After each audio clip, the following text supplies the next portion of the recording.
Hello friends, எல்லாருக்கும் வணக்கம். எல்லாரும் எப்படி இருக்கீங்க? இன்றைக்கி நம்ம சேனலில் பார்க்க போகிறது மார்னிங் ரொட்டீன் தான். என்னோடய 2 பசங்க கூட நாங்கள் என்ன பண்ணோன்னு பார்க்கலாம். வீடியோக்குள்ளே போகிறதுக்கு முன்னாடி நீங்கள் ஃபர்ஸ்ட் டைம் நம்ம சேனலை பார்க்குறதா இருந்தால் சப்ஸ்கிரைப் பண்ணிக்கோங்க ஃப்ரெண்ட்ஸ். இப்போது மணி ஒரு 6:30 இருக்கும். இன்றைக்கி கிருத்துக்கு ஸ்கூல் லீவு, அதனால் நல்லா தூங்கிட்டு இருக்காங்க. எங்கள் அப்பா எப்போவும் சீக்கிரமாக எழுந்திரிச்சிருவார். இன்றைக்கி அப்பாவுக்கு லீவு, அதனால் சீக்கிரமாக எழுந்திரிச்சிட்டு எப்படா பாப்பு எந்திரிப்பாங்கன்னு சொல்லிட்டு காத்துட்டு இருந்தார். பாப்பா எந்திரிச்சதும் குட் மார்னிங் சொல்கிறது, இந்த பட்டு பொண்ணு செல்ல பொண்ணுன்னு கொஞ்சிட்டு இருந்தார். உடனே அந்த அம்மா சிரிக்கிறதும் உடம்பை ஷேக் பண்ணுறது, கை காலை ஷேக் பண்ணுறதுன்னு குஷியாயின்னு இருந்தாங்க.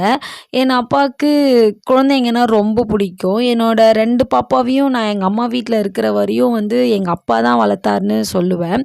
எங்கள் அம்மா கூட பாப்பாவை குளிக்க வைக்கிறது, ட்ரெஸ் மாற்றுறது, பொட்டு வச்சுடுறது, பாப்பா டாய்லெட் போயிட்டானா க்ளீன் பண்ணுறது, பேண்டீஸ் மாற்றுறது எல்லாமே எங்கள் அப்பா தான் செய்வார். எங்கள் அப்பா வீட்டில் இருந்தால் வேலைக்கு போயிட்டாருன்னா நாங்கள் பார்த்துப்போம்.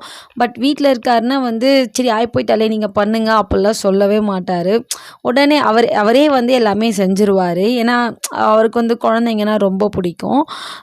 என் பசங்களுக்கு மட்டும் இல்லை, எங்களுக்குமே எல்லாமே எங்கள் அப்பா தான் பார்த்து பார்த்து செய்வார். பாப்பாவை கொஞ்சம் முடிச்சதும் தூக்கிட்டு பாப்பாவுக்கு ஃபேஸ் தண்ணி வச்சு தொடச்சி விட்டுட்டு வாக்கிங் ப்ராக்டிஸ் பண்ணிகிட்டு இருந்தார். எக்ஸசைஸ் மாதிரி கை கால் ஸ்ட்ரெச் பண்ணுறது, அனைத்து வகையான ட்ரில் ப்ராக்டிஸும் 2 பேரும் சேர்ந்து பண்ணிகிட்டு இருந்தாங்க. அம்மா பாப்பாவுக்கு எண்ணெய் தேய்ச்சி விட்டாங்க தலைக்கு. பாப்பாவும் அப்பாவும் சாமி கும்பிட்டு அம்மா கிட்ட காலையில் சாப்பிட்றதுக்கு பொங்கல் பண்ணலான்னு சொல்லியிருந்தேன். அதனால் அம்மா சமைச்சிட்டு இருந்தாங்க. நான் வீட்டை பெருக்கலான்னு எல்லா திங்ஸையுமே எடுத்து வச்சுட்டு பெருக்கிட்டு இருந்தேன். நான் இப்போது எங்கள் அம்மா வீட்டில் தான் இருக்கேன். இப்போது பாப்பாவுக்கு ஒரு 7th மந்த் முடிஞ்சதுன்னா ஹஸ்பண்ட் வீட்டுக்கு போகலான்னு இருக்கேன். எனக்கு அம்மா வீட்டில் இருக்கிறதுனால எனக்கு அவ்வளோ சமைக்க பிடிக்காது. அதனால் அம்மாவை தான் எப்பவுமே சமைக்க சொல்லிவிட்டு நான் மீதி இருக்க எல்லா வேலையுமே பண்ணிடுவேன். அது சமைக்கிறது நான் மட்டும் கொஞ்சம் எனக்கு கொஞ்சம் போரிங்காக இருக்கும். அது ஏன்னு தெரியல. மீதி பாத்திரம் தேய்க்கிறது, வீட்டை பெருக்கிறது, துணி துவைக்கிறது எல்லாமே நான் ஜாலியாக பண்ணிடுவேன். அம்மா சமைச்சு முடித்ததும் நானும் அம்மாவும் மாடிக்கு போயிட்டு ட்ரெஸ் வாஷ் பண்ணிகிட்டு இருந்தோம். நான் ஸ்கூல் படிக்கிறதுலேருந்து ட்ரெஸ் வாஷ் பண்ணும்போது அம்மா எப்போவும் துணியை துவைப்பாங்க. நான் அலசி காய போடுவேன். எனக்கு எங்கள் அம்மா கூட சேர்ந்து துணி துவைக்கிறது ரொம்ப பிடிக்கும்.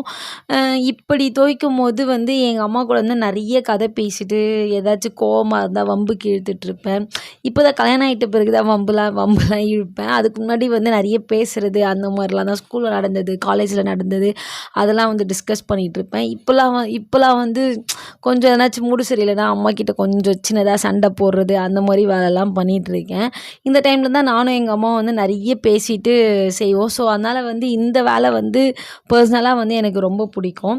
நான் எல்லா ட்ரெஸ்ஸையுமே காய வச்சுட்டு கிளிப்ஸ் போட்டுட்டு இருந்தேன். அப்பா பாப்பாவை தூக்கி வச்சுட்டு அங்கேயும் இங்கேயும் நடந்துட்டு இருந்தார். துணி துவைச்சி முடித்ததும் கீழே போயிட்டு கிருத்துவை எழுப்பி ப்ரஷ்லாம் பண்ணிவிட்டு கொஞ்ச நேரம் அவங்க பாப்பா கூட விளையாடிட்டு இருந்தாங்க. அப்புறம் நான் பாப்பாவுக்கு ஃபீட் பண்ணிவிட்டு தூங்க வச்சாச்சு. இப்போது மணி ஒரு 9:30 இருக்கும். கிளாஸ்க்கு டைம் ஆகிடுச்சு. ஸோ நான் அவசரமாக சாப்பிட்டுட்டு கிளாஸ்க்கு கிளம்பிட்டேன். என்கிட்ட டிரைவிங் லைசன்ஸ் இல்லை, அதனால் லைசன்ஸ்க்கு அப்ளை பண்ணியிருந்தேன். அம்மா நான் காலேஜ் படிக்கும் போதே சொல்லுவாங்க லைசன்ஸ் வாங்கிக்கோன்னு. நான் தான் டூ வீலரோட 4 வீலருக்கும் சேர்த்து வாங்கினா ரேட் கம்மியாகுமா, அதனால் பொறுமையாக போட்டுக்கலாம். அப்போ எங்ககிட்ட கார் இல்லை, அதனால் நான் அப்ளையே பண்ணல. சரி அப்படியே விட்டுட்டேன். சரி பொறுமையாக பண்ணிக்கலாம் அப்படின்னு சொல்லிட்டு விட்டாச்சு. ஆனால் இப்போலாம் லைசன்ஸ் இல்லாமல் கஷ்டமாக இருக்குது. இப்போ பாப்பாவை எங்கேயாச்சும் கூட்டிகிட்டு போகணுன்னா கொஞ்சம் யோசிக்க வேண்டியதாக இருக்குது. பைக்கில் லைசன்ஸ் இல்லையே அப்படின்னு சொல்லிட்டு கொஞ்சம் சரி வேறு யாரையாச்சும் அப்பாவையோ இல்லை ஹஸ்பண்டையோ கூப்பிட்டு போக வேண்டியதாக இருக்குது. நான் மாமியார் வீட்டில் இருந்தேன்னா எங்கேயாச்சும் அப்போ அவசரமாக ஹாஸ்பிட்டல்லாம் போகணுன்னா மாமனார் கூட போயிடுவேன். மற்றபடி வேறு எங்கேயாச்சும் போகணுன்னா கிருத்தோட அப்பாவே கூட்டிகிட்டு போவார். எங்கள் அம்மா வீட்டில் அப்பாவை எல்லா டைம்லையும் எதிர்பார்க்க முடியாது. ஏன்னா அப்பா வேலைக்கு போகணும். எனக்கு கூட பிறந்தவங்க தங்கச்சி மட்டும்தான். எனக்கு அண்ணன் தம்பி அந்த மாதிரிலாம் யாரும் இல்லை. ஸோ அதனால் யாரையும் எதிர்பார்க்க முடியல. டக்குன்னு பாப்பாவும் என்னோட தங்கச்சியும் காலேஜ் போயிடுவா. அதனால் சரி லைசன்ஸ் வாங்கி வச்சுக்கலாம் அப்படின்னு சொல்லிட்டு நான் அப்ளை பண்ணியிருக்கேன். இப்போவும் எங்ககிட்ட கார் இல்லை, ஆனாலும் 4 வீலருக்கும் சேர்த்து அப்ளை பண்ணியிருக்கேன். சரி பொறுமையாக வாங்கிக்கலாம் அப்படின்னு சொல்லிட்டு விட்டாச்சு. கிளாஸ்க்கு போயிட்டு வந்ததும் அம்மா சுடு தண்ணி காய வச்சுருந்தாங்க. பாப்பா குளிக்க வச்சுட்டு பாப்பாவுக்கு வந்து நான் கஞ்சி செஞ்சிட்ருந்தேன். அது ஊட்டி விட்டாங்க. நான் கிருத்துமா கூட வந்து டைம் ஸ்பெண்ட் பண்ணிகிட்டு இருந்தேன். பாப்பாவுக்கு கொஞ்சம் சொல்லிக் கொடுக்குற வேலை இருந்தது. அதுவும் பாப்பா கூட விளையாடிட்டே இருந்தேன். அப்புறம் நாங்கள் எல்லாருமே வந்து சாப்பிட்டுட்டு மதியம் ஒரு குட்டி தூக்கம் போட்டாச்சு. நான், கிருத்து, என்னோடய குட்டி பாப்பா 3 பேரும்.